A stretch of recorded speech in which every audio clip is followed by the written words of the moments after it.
My main focus is security and privacy.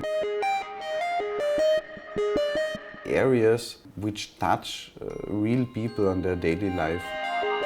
Maybe you have noticed this, you're surfing the web, this advertising keeps following you around. Obviously these companies are collecting a lot of personal information. When are you getting up in the morning, who are your friends, all your pictures, and they attach a price label. We're in an area where we have a lot of services which are for free, but are not really free. If you don't pay for a product, you are the product. So in a sense, you are paying with yourself.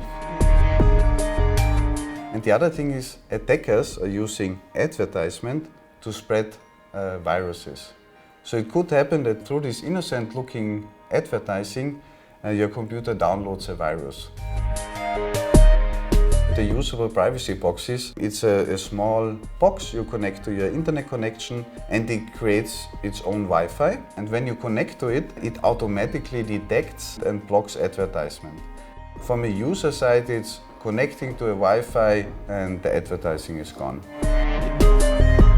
The whole project has many different parts, so including software, design and so on. And of course it's a lot of intellectual property we created. We put all our software under open source, so people can actually look into the code, so we create more trust. And at the same time, we want to make sure that we get attribution for our product. And in addition, for us it's very important to protect the design we have. We really want to produce it, make it easy for people to buy it. So we really want to turn the idea more to a product people can actually use without a lot of technical experience. One important point is protecting your intellectual properties in a way that you get recognition for the things you do.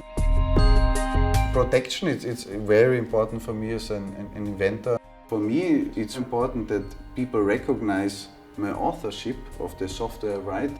If you use this, you're free to do so, but please mention that I'm the original creator of the software.